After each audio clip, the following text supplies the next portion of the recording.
Hey y'all. Well, it's been, I guess, almost a week or so since we've had a little walk and talk and chat. So that old storm's brewing, kind of coming this way. I'm out here in the watermelon patch and learned something from somebody that knew a little bit about it. My aunt got a pretty good patch of melons here, and as they ripen, they get a little sunburn. And my inexperience didn't really think nothing about it. It doesn't really hurt the melon. But my aunt came up to get her one of them and said, "Baby, I've done it a million times. Them old weeds you've got growing are perfect sunshade for those old melons to keep them from getting sunburned." So I guess everything does have a purpose, doesn't it? I was aggravated at those old weeds, but I guess they can be picked and put across the top of these melons and shield them from the sun so that they don't discolor on the top. So I've been thinking a lot about the difference in apprenticeship and mastery of something. I think it's a lost art these days in vocational trades and electricians and carpenters and masons and things of that nature.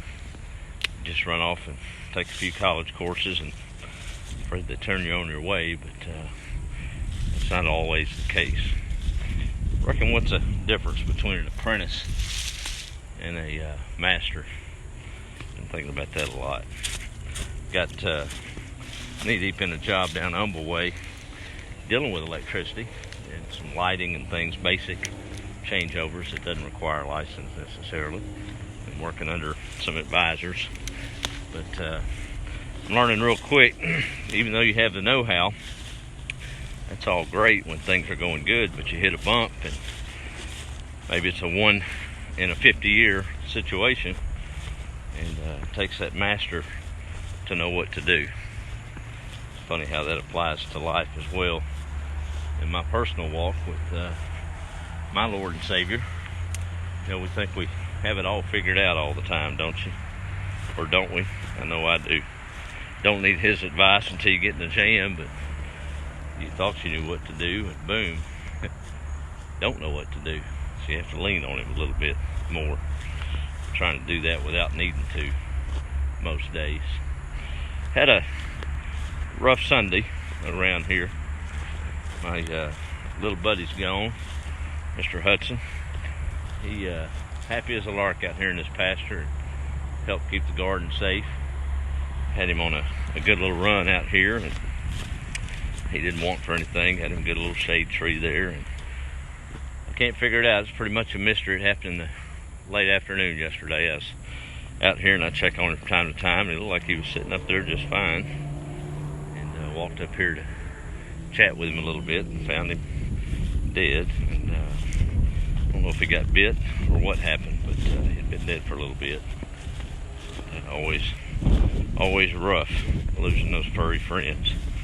But so thank goodness I had that big old biochar pit already dug, so he got him a handsome sized little grave there. I can do without that old biochar, build another one, but old Hudson laying there, so he's laid to rest across that bridge, I guess.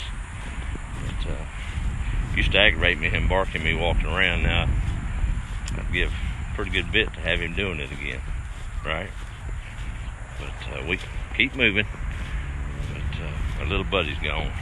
The chickens are doing good. I'm ready for these white leghorns to come on with their laying prowess. I guess about the 29th of this month they'll start dropping a few eggs. Yeah, old roosters are getting their job done, so we'll have some more biddies before too long.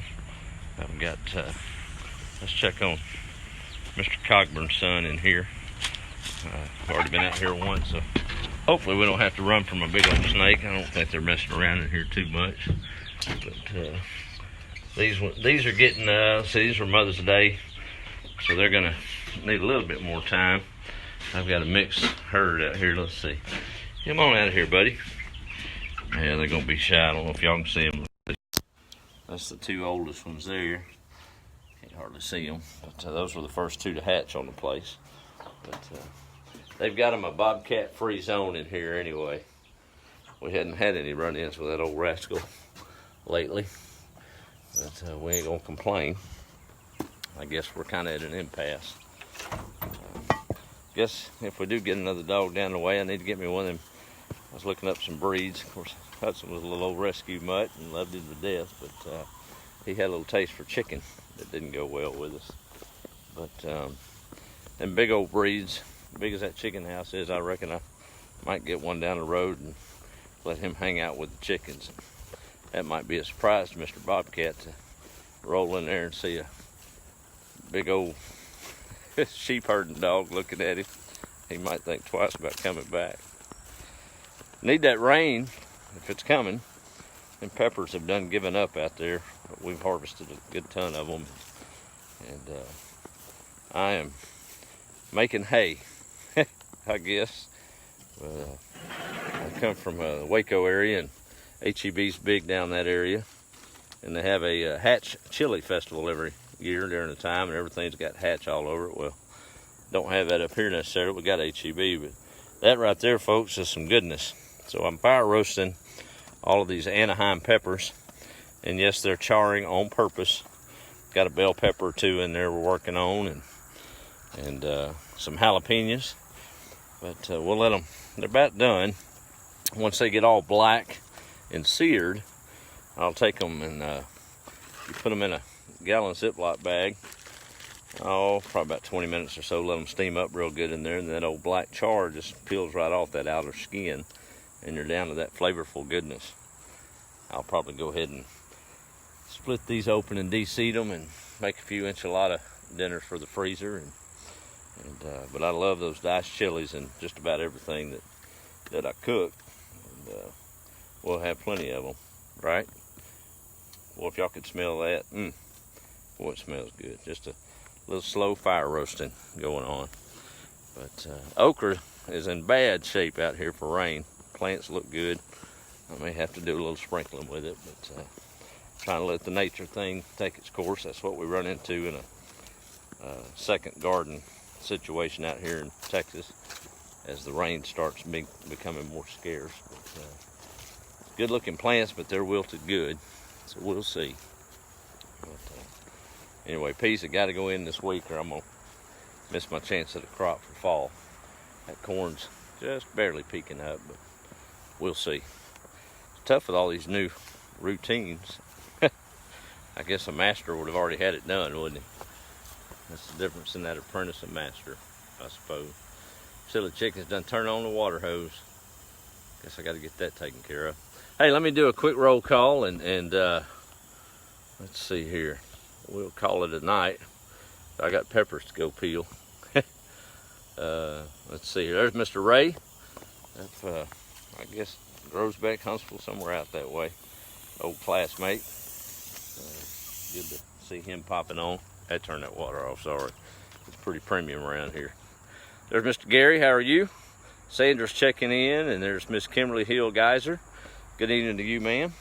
It's like you're a top fan. I set a little badge on there. There's Miss Patricia up North Carolina way. Brenda's in Arkansas. And Miss Joanna Smith. Well, there I am. Yep, here I am. She was checking on me a while ago. You bet. Let's see, Mr. Rita's on. Boy, that, y'all don't smell it, but I do. That wind's blowing from that pit over there, and I smell nothing but good old green pepper goodness right now. I've got to get off here and go handle up on that. Evening from beautiful green Lebanon. Well, it's probably greener than it is here. I'll tell you one thing, on out there in central Texas, they burn up pretty quick out there with no humidity and no morning dew. It's probably getting a little brown out that way. Talked to a buddy that from down there today, having a conundrum in the music business. Used to work for me, and then we was together on the radio venture. Young man that got a lot going for him, musically talented, good head on his shoulders, got a good faith. And he hit a conundrum with a certain situation that he was facing, and sure was a high honor to advise him in the right path and tell him how to avoid the mistakes maybe I've done in the past. He has every right to throw down the axe and hold to his guns and prove what's right and what's wrong in a situation. But I told him his 20-year-old from now 20-year later self would thank him for taking the high road, maybe getting what's fair, and just taking the high road. And that's what he was going to do anyway, so it's pretty cool. But sorry, I rambled on about Central Texas. Let's see, there's Patricia saying, so there's Rita. Yes, ma'am. Yeah, that's right, country dogs are tough. Terry's checking in from Montgomery County. How are you?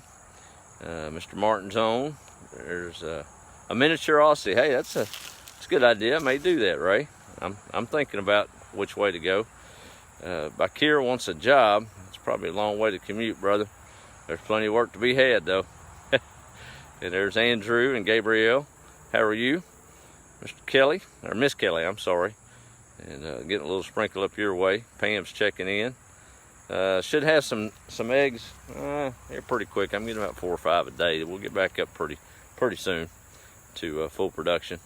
Thanks, Ron. Man, poisoning a dog, isn't that something horrible? Miss Misty's checking us out from the runway. Missing you. And Mike's checking in from Cottonwood, California. All right, y'all. Have a good evening. Be the light. I got to go get these peppers bagged up and ready to peel. I'm going to make a certain recipe. I hadn't tried it, but I've had it at a restaurant, and I think it sounds pretty good. Get me some rotisserie chicken. It's already cooked. We'll chop it up kind of fine and roll it up in that fire-roasted Anaheim pepper. Maybe a little sauce in there, might be just a little sprinkle of cheese. Then roll all that around with a tortilla and put some enchilada sauce and freeze that in a little single-serving aluminum tray, and then we'll be ready to bake it come time to eat, right? Well, these are good and black, so I'm going to go ahead and pull them off here and start getting them ready to peel, right? Boy, it's some good-looking stuff, y'all. All that plowing was worth it, I'm sure, right there. Y'all have a good evening and be the light. Just think about the difference in letting the old master take over.